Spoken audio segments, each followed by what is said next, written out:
Hi Auvergne Year 4.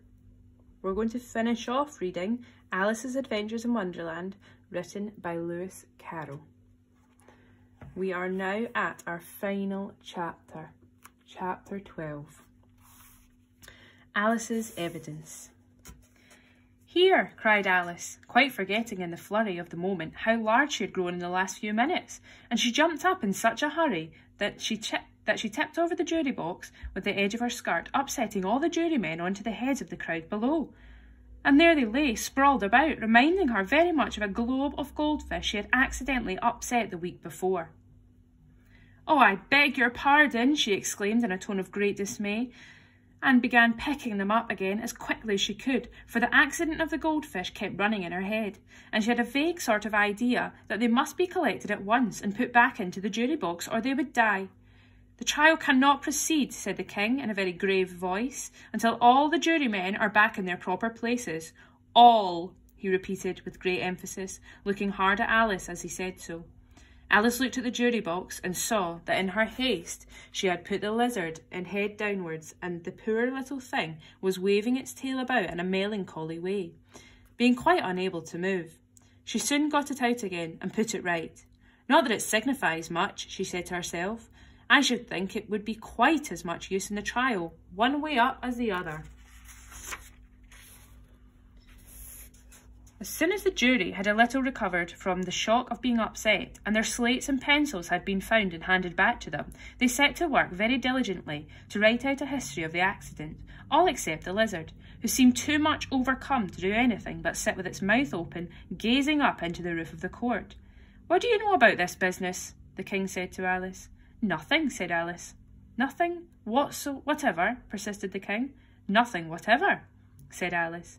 "That's very important," the king said, turning to the jury. They were just beginning to write this down on their slates when the White Rabbit interrupted. "Unimportant, your majesty means, of course?" he said in a very respectful tone, but frowning and making faces at him as he spoke. "Unimportant, of course I meant," the king hastily said, and went on to himself in an undertone, "important, unimportant, unimportant, important," as if he were trying which word sounded best. Some of the jury wrote it down important, and some unimportant. Alice could see this, as she was near enough to look over their slates, but it didn't matter a bit, she thought to herself. At this moment, the king, who had been for some time busily writing in his notebook, called out, "Silence!" and read out from his book. "Rule 42, all persons more than a mile high to leave the court." Everybody looked at Alice. "I'm not a mile high," said Alice. "You are," said the king. "Nearly 2 miles high," added the queen. "Well, I shan't go at any rate," said Alice. "Besides, that's not a regular rule. You invented it just now." "It's the oldest rule in the book," said the king. "Then it ought to be number 1, said Alice. The king turned pale and shut his notebook hastily. "Consider your verdict," he said to the jury in a low, trembling voice. "There's more evidence to come yet, please your majesty," said the White Rabbit, jumping up in a great hurry. "This paper has just been picked up." "What's in it?" said the queen. "I haven't opened it yet," said the White Rabbit, "but it seems to be a letter written by the prisoner to somebody." "It must have been that," said the king, "unless it was written to nobody, which isn't usual, you know." "Who is it directed to?" said one of the jurymen. "It isn't directed at all," said the White Rabbit. "In fact, there's nothing written on the outside." He unfolded the paper as he spoke and added, "It isn't a letter after all. It's a set of verses." "Are they in the prisoner's handwriting?" asked another of the jurymen. "No, they're not," said the White Rabbit, "and that's the queerest thing about it." The jury all looked puzzled. "He must have imitated somebody else's hand," said the king. The jury all brightened up again. "Please, your majesty," said the knave, "I didn't write it, and they can't prove I did. There's no name signed at the end." "If you didn't sign it," said the king, that only makes the matter worse. You must have meant some mischief, or else you'd have signed your name like an honest man." There was a general clapping of hands at this. It was the first really clever thing the king had said that day. "That proves his guilt," said the queen. "It proves nothing of the sort," said Alice. "Why, you don't even know what they're about." "Read them," said the king. The White Rabbit put on his spectacles. "Where shall I begin, please your majesty?" he asked. "Begin at the beginning," the king said gravely, "and go on till you come to the end. Then stop." These were the verses the White Rabbit read. They told me you had been to her and mentioned me to him. You gave me a good character, but said I could not swim. He sent them word I had not gone. We know it true to be. He sent them word I had not gone. We know it to be true. If she should push the matter on, what would become of you? I gave her one, they gave him two. You gave us three or more. They all returned from him to you, though they were mine before. If I or she should chance to be involved in this affair, he trusts to you to set them free, exactly as you were. My notion was that you had been, before she had this fit, an obstacle that came between him and ourselves and it. Don't let him know she liked them best, and for this must ever be a secret kept from all the rest between yourself and me.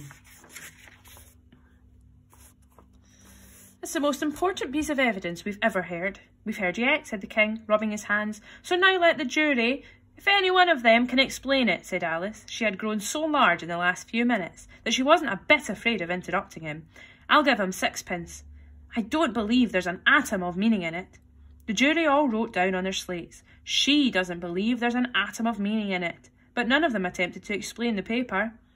If there's no meaning in it, said the king, that saves a world of trouble, you know, as we needn't try to find any. And yet, I don't know, he went on spreading out the verses on his knee, and looking at them with one eye. I seem to see some meaning in them after all. Said I could not swim. You can't swim, can you? He added, turning to the knave. The knave shook his head sadly. Do I look like it? He said, which he certainly did not, being made entirely of cardboard. All right, so far, said the king, and he went on muttering over the verses to himself. We know it to be true. That's the jury, of course. I gave her one, they gave him two. Why, that must be what he did with the tarts, you know. But it goes on. They all returned from him to you, said Alice. Why, there they are, said the king triumphantly, pointing to the tarts on the table. Nothing can be clearer than that. Then again, before she had this fit, you never had fits, my dear, I think, he said to the queen. Never, said the queen furiously, throwing an inkstand at the lizard as she spoke. The unfortunate little Bill had left off writing on his slate with one finger, as he found it made no marks. But he now hastily began again, using the ink that was trickling down his face, as long as it lasted. Then the words, don't fit you, said the king, looking around the court with a smile. There was a dead silence. It's a pun, the king added in an offended tone, and everyone laughed. Let the jury consider their verdict, the king said for about the 20th time that day. No, no, said the queen. Sentence first, verdict afterwards. Stuff and nonsense, said Alice loudly. The idea of having the sentence first. Hold your tongue, said the queen, turning purple. I won't, said Alice.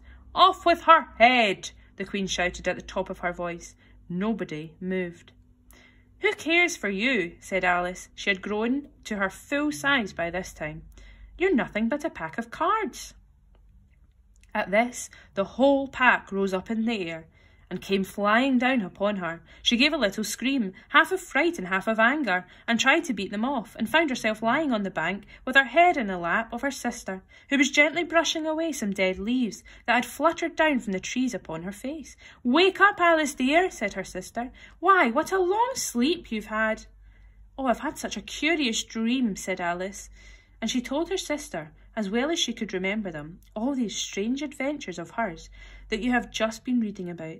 And when she had finished, her sister kissed her and said, It was a curious dream, dear, certainly, but now run into your tea, it's getting late. So Alice got up and ran off, thinking while she ran, as well as she might, what a wonderful dream it had been.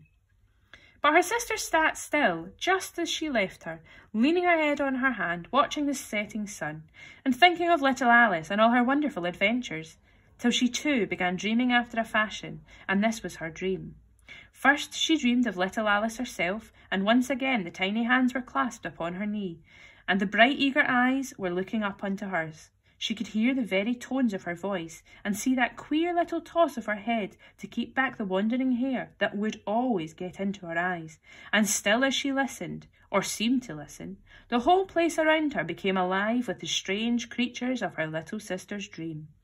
The long grass rustled at her feet as the White Rabbit hurried by. The frightened Mouse splashed his way through the neighbouring pool.